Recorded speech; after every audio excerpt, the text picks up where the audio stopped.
this stuff, if you implement it, it's like the secret weapon of base running. You can can have a lot of success if you implement it the right way.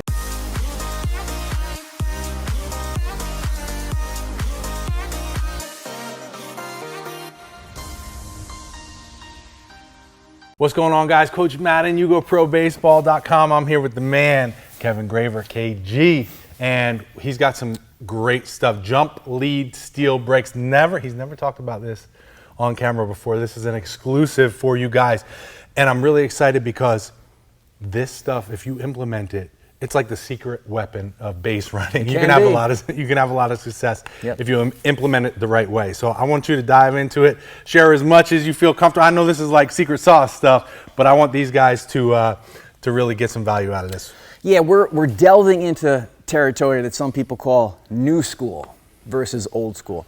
Old school is 12-foot primary lead, and you straight steal from that 12-foot primary lead. You delay steal, you hit and run, you slash and run, whatever you got going on. Versus a lefty, that's where you get out to 12 feet and you steal versus first movement. Jump, lead, steal, breaks is sort of what they call new school. So instead of a traditional 12-foot steal lead, your primary lead is 3 to 7 feet. It depends on the runner, it can depend on the pitcher, but it looks just like this. And the goal with a jump lead steal break is rather than wait until leg lift from the pitcher, we actually have to be off before leg lift. So how do we do that? Do we have ESP? Are we mind readers? Do we have a crystal ball? No, we have a system in place that allows our guys to do it. And the great thing about this is we don't have a sign for a jump lead steal break with our runner on first. If they have timing, distance, and anticipation, they have the green light to go. And I can't give a sign for it because I don't know ahead of time if timing, distance, and anticipation is going to fall into place.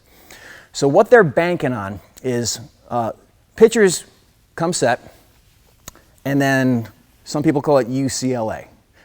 They come set and they might go U, leg lift, pitch to home plate. Or they might go UCLA, leg lift, and go. What we found in our program, charting opposing pitchers, is typically pitchers will leg lift on 1001 or they will leg lift on 1004. So we jump out at 0.5 or 3.5, about a half second before leg lift. And if we jump out and we catch leg lift, we go. If we jump out and we don't catch leg lift, we just sit right there and we do what's called live to fight another pitch. But it's really, really successful because if we get it right, you can't throw us out. It's very rare. And if we don't, we're fine. That's just we're out to a normal primary lead. That's funny you say that real quick, not to interrupt you, but I was taught, and what I did as a pitcher was 1001 or 1004. So 1 or 4 seconds or quick. Yeah. So there was those three.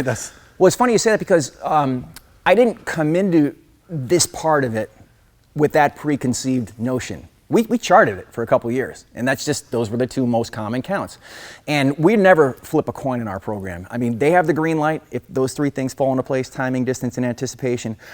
But we're hedging our bets. Like, if you don't have it, we don't go. And sometimes that's the hardest part of teaching the kids is how to know when they don't have it. And so here's a jump lead steal break.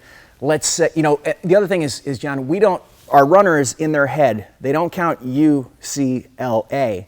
They count 1001, 1002, and kind of fast. Because what's half of you?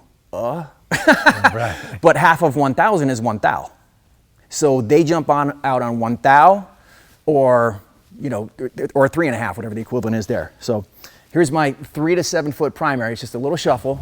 So right about there. And then pitcher comes set, and I count 1000, and I'm out like this. And then if he leg lifts at that point, I just keep going. If he doesn't leg lift at that point, boom, I'm just waiting for him to deliver the pitch, and then I'm out to my secondary. So I steal if everything falls into place, or I don't if it does not fall into place. Now, a question you might ask is, why is this cone here? This cone is it can be really scary for base runners who are new to this to be jumping out towards second base before a leg lift. It could be terrifying. Nobody wants to get blown up at first base. No one wants to make a mistake. One thing that we can do to make this technique more comforting for base runners is to have what we call a 12-foot safety zone. And the way that works is if we're out to 3 to 7 feet here, and I'm banking on, say, 3.5, so I'm waiting, 1001, 1002, 1003, 1000, and I jump out, and I don't catch leg lift, and he picks. As long as this left foot is shy of this 12-foot cone, I know that I can jam on the brakes, step in a dive back. That's my safety zone. If I jump out and I'm past 12 feet and they pick, we're toast.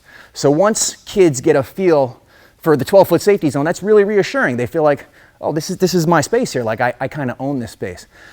John, we have to drill that though. So in addition to these jump lead steel breaks, we also have to drill this so they become comfortable with it. So we drill it in both directions. Interestingly, you know, I coach in New England, and in New England, we have a lot of multiple sport athletes because there's snow in the winter. So kids tend to play basketball. We get a lot of hockey playing kids. The kids who are best at this, in my opinion, are hockey players because they're the only athletes that I've seen who are ambidextrous with their feet. They're trained to go left, they're trained to go right, they're trained to go forward, they're trained to go backwards. Even soccer players have a dominant foot. The hockey players are great because they can jump out and jump back, no problem.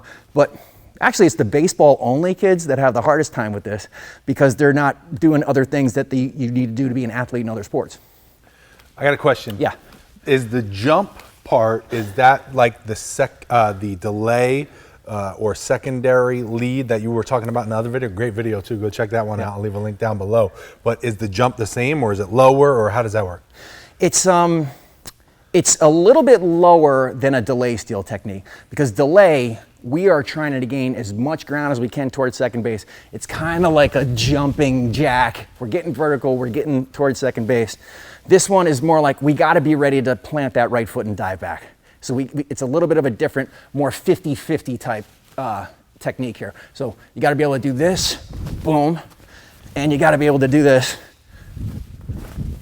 in both directions. Gotcha. That makes sense. Yep. Now, this is only, if we're talking about for first base, this is only on right-handed pitchers, I'm assuming, right? Correct. Second base, is it the same or a little different? It's a little bit different. What do you got? Well, we could do that in another video or we could do it right now. Do it right now. Let's okay, go good. for it. So the one thing is the primary lead at second base is different because, you know, what's the difference? There's no first baseman holding you on the base. And so our primary lead at first base, we do a 50-50 without a crossing over of our feet in case they early move against us. So we're right foot, shuffle, shuffle. That way if they pick, we can get back. It's terrifying to me when I see runners cross their feet taking a primary lead. If I'm going here and you pick behind me, I'm like, what do I do to get back? More programs should use a premeditated early move against runners that cross their, please do this because it's like, I've been preaching this for years. So at second base, there's no first baseman holding you on. There's no one stationed at the bag. So at second base, you can kind of strut. You don't have to go right foot, shuffle, shuffle, creep. So I can be like, I'm not as cool as I used to be. But you can have some swagger, you can have some flair, you can have some personality. Timing, distance, and anticipation. So distance, we want that primary lead at second base to be 15 to 18 feet. And again, that's the maximum we can be out. And this time, the dive back technique is, it's not a step in a dive, it's 2 steps in a dive. So it's step, step, extend the right hand, left hand goes out to the side, vault off this left foot, hand is gonna land 8 to 12 inches before the bag, like an airplane gradually descending onto a runway. If we're gonna be comfortable, if we're gonna be good base stealers, we gotta be comfortable being off the bag. Being comfortable being off the bag means knowing our distances and knowing the exact technique to use if they pick on a dive back. And at second, are you in line with the bag just on this side or you have more depth? That's a great question. So we might be a little bit different than most programs. When all of our guys have the green light to steal third base, anytime they have timing, distance, and anticipation, we want them in the shortest path between those 2 points. So we don't take a deep lead and creep in. We sit right in that baseline. And we have something called decoy technique. You want to hear about decoy technique? I do. I say it all the time. I coach at Phillips Academy, Andover. It's a high school in the greater Boston area, Massachusetts. Andover, we have an A on our hat, and it stands for Andover, but I tell the guys all the time that A also stands for anesthesia because we rock the defense to sleep. So pitchers, when they come set with a runner on second base, they have looks. Come set, look at the runner once, look back to home. They can leg lift, or they look back to second base again, look home, leg lift, and go. Typically, it's 1 look or it's 2 looks. What we want is every time that pitcher looks at our runner at second base, this is what we want them to see. It's doing a bunch of different things. Number one, if he picks, we're ready to dive back because the first thing that hits the ground on a dive back is going to be right there. Number two, it creates the illusion that we are closer to second base than we actually are.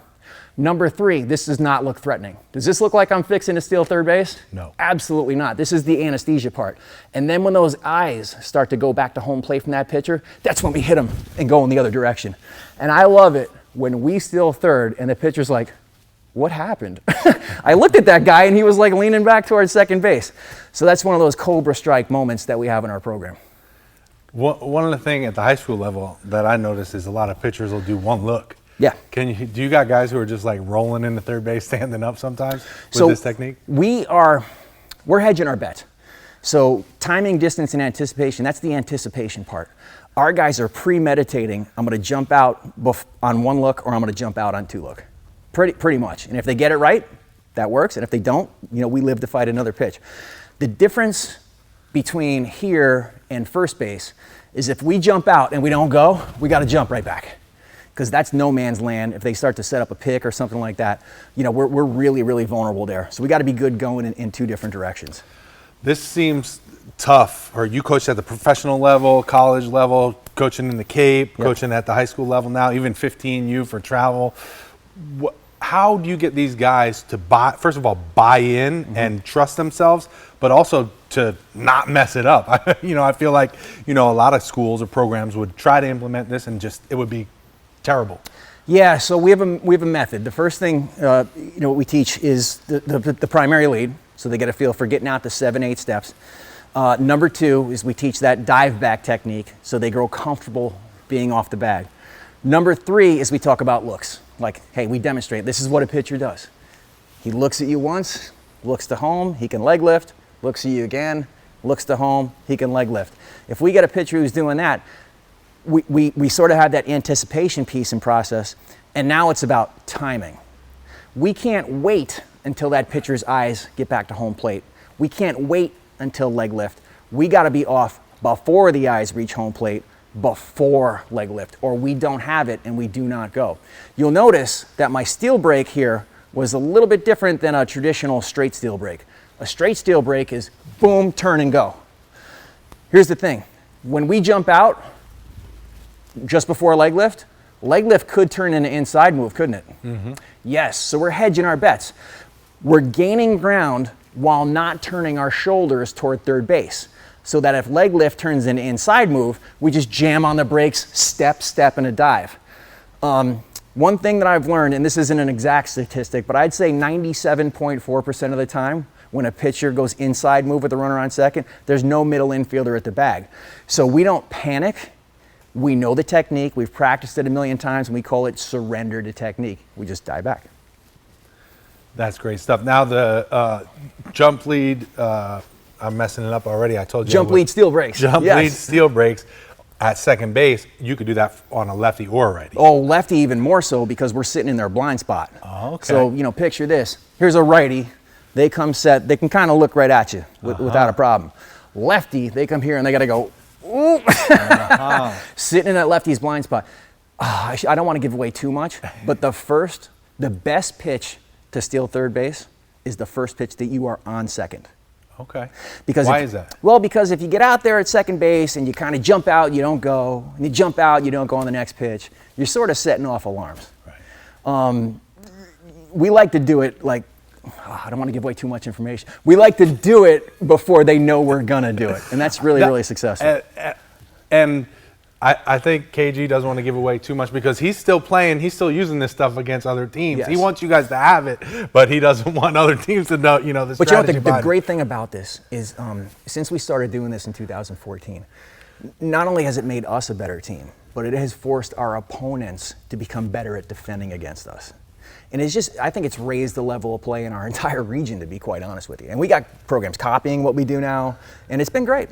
I think you would be smart to copy this. I mean, you went from your words, a terrible coach, to an awesome coach, an awesome program by implementing this stuff. And this secret weapon, if you will, can help these guys do that. And a lot of trial and error. This is like years and years and years of teaching this. Not only to a new, well, in high school, it's kind of, it becomes self-perpetuating because you have the guys on your team who learned it last year. and they return, the sophomores who are now juniors or the juniors who are now seniors, and they help the younger guys understand it. Like, they teach it like more than I do in our high school program. In summer ball, it's I coach 15U with a program called the New England Roughnecks. It's a new group of 15-year-olds every summer. So every summer I get to put this stuff in from scratch. So every year I become better at teaching it. That's awesome. That's awesome. And just thinking back to what you were saying about the first pitch, stealing at second base, just thinking from the pitcher's perspective, because that's what I was. If a guy steals second on me, and then the very next pitch he steals third, I'm feeling defeated. I'm just feeling terrible. I'll tell you what I love. I love when the opponents make a pitching change. And you know how when the opponent makes a pitching change, you got runners on base and you're coaching third, and they come over and they talk to you. I love when a kid on second goes, KG, if this guy goes 2 looks, I'm stealing third. I'd be like, let's go. That's awesome. I love that, right. And 100% success rate on that. That's awesome. And that's the Cobra Strike before they're even aware it's going to happen. That is. There's one more thing that's really important about this. Tell me. So timing, distance, and anticipation. Timing is you got to be off before a leg lift. You got to be off before the eyes reach home plate. Anticipation means, it's an educated guess because we chart how many looks the pitchers are given. So, I'm banking on 1 look on this pitch, or I'm banking on 2 looks on this pitch, or I might bank on no looks. Number 3 is distance. So our primary lead is 15 to 18 feet. It's not about taking off on first movement. It's about how much ground can I gain before the ball comes out of the pitcher's hand. We've found that if we can get out to 26 feet before the ball comes out of the pitcher's hand, the only way they can throw us out is if the runner faints, if he trips over his own shoelace. I don't know, what else could stop him from going to third? You can't. You're almost a third of the way there. Absolutely right. So, we get, and the other thing, I could keep going on and on about this. Please do. Third basemen and defenses do not practice 2-5 steal plays. It's very, very rare. Catchers will practice it, right? Right. It's a hard play for the third baseman to be playing, deep or off the bag, and all of a sudden that guy's stealing, and I got to get to the bag, and the ball's coming. We get so many throws in the outfield. To have a program like this, I say this all the time, you have to be able to buck conventional wisdom.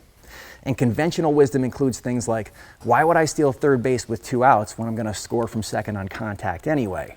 Or, there's a number of different things you could say.